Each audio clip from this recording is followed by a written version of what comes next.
Now it's Donald Trump versus Bill Clinton. Wait, what? She's married to a man who was the worst abuser of women in the history of politics. Rule of thumb, just stick to the candidates. If you're a good elective, then you won't need to do that. I don't think it's really fair game, but I do think that the actions of her husband might tell us a little bit more about what she will do.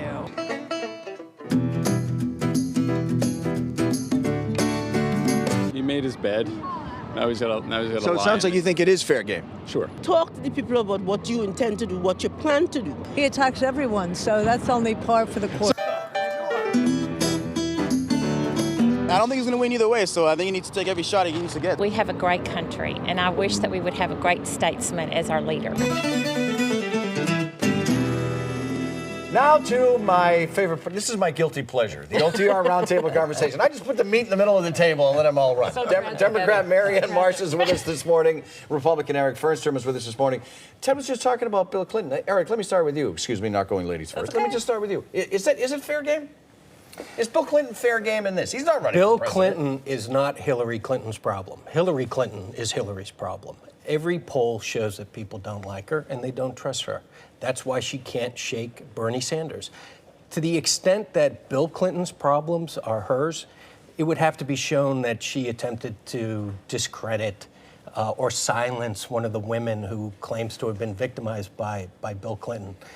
Otherwise, I don't think it becomes an issue. Marianne, what's your read? You know, he's done a number of events, but not with Hillary, but he's done a number of events. Donald Trump's very shrewd. He knows that the more women vote in this election, the less likely it is that he's going to win. So what he's trying to do here by going after Bill Clinton and Hillary Clinton is to raise her unfavorability ratings as high as his. And the more negative the campaign is, the dirtier it is, the less likely it is that women vote. Historically, that's been the case. So he's trying to depress the turnout amongst women to have a shot because he has a huge double-digit lead with men, number one. Number two, he also at the same time came out for the minimum wage this week. And what that allows him to do is the minimum wage lift helps women more than anybody else because most minimum wage jobs are held by women and single women mothers. So he's definitely doing both while Clinton's drawing a contrast saying, look, he may be fighting against me, but I'm fighting for you. I'm not going to fight against him. So we have two potential, I should say, political landmines delayed for explosion after the election. We have Donald Trump's tax returns and the FBI investigation into Hillary Clinton's emails. Are either of these issues important to the voters, Marianne? I don't think it's important to the voters specifically on those two issues, but here's what it does. Donald Trump is going after Hillary Clinton's character and transparency. This allows her to do the same thing, and that's how she's using this situation. And what will happen is when she is vindicated in the email inquiry investigation, which we may not know about until after the election. I think we'll know sooner than later. In fact, I think we'll know before the conventions. So when that happens and she's vindicated on that front and has put out 33 years of her taxes, she's going to turn her sights onto Donald Trump and say, really, whose character should be in question here and who's not being transparent? That's the strategy here. Do you think that's going to happen, Eric? Well, look, not putting out tax returns is not a violation of the law. It doesn't put Donald Trump in any legal jeopardy. He doesn't have the FBI chasing him around the country.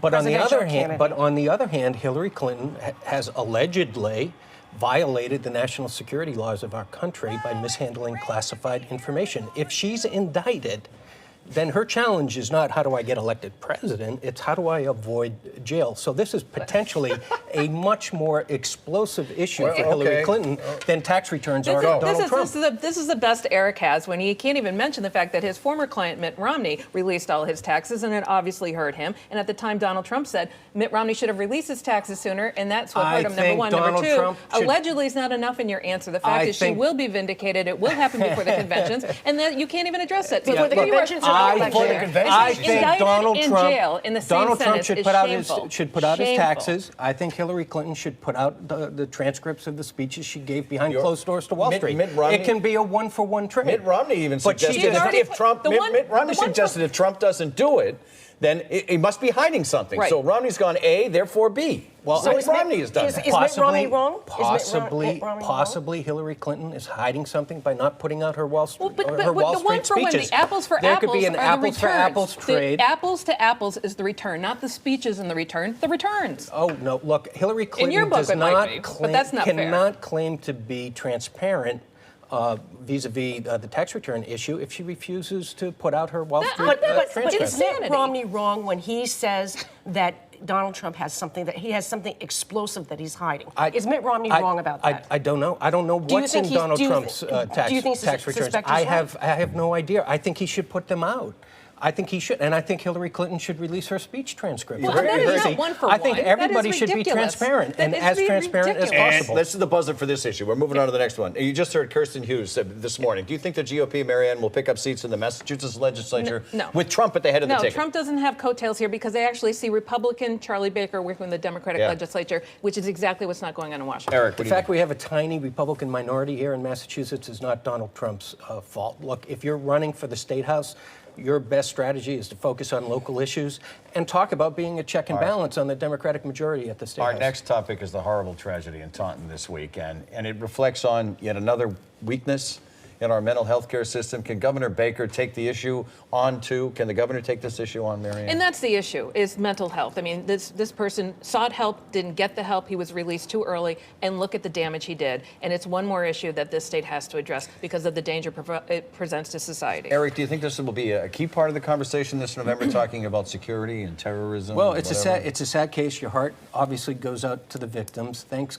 God there was an armed observer there who could shoot the assailant dead before he could create any more victims. You know, defensive gun use is a controversial issue because we don't have good statistics to come by as to how often it happens, but gun control advocates can't deny that a person with a gun can stop crime. And sometimes just the presence of a person with a gun, it doesn't even have to be used, can prevent crime. You shouldn't equate mental health with terrorism or anything else. No, I mean, that's really grossly unfair. He asked me about security, and obviously the reason that this assailant was stopped is because there was a person there with a gun who was able to stop him. Not only a person there, we're going to go to break. Not only was there a person, but this hero deputy, James Creed, actually said, drop the weapon, drop the weapon, drop the weapon. Fired once. Fired a trained once. professional of course, with a license. He was brilliant. A trained professional with a license. Anybody who's licensed to have a gun in this country has to take a firearm safety course. It's in the general laws. So only to say in Massachusetts, that, not to most say that states. he's the only trained professional is wrong. Go to commercial.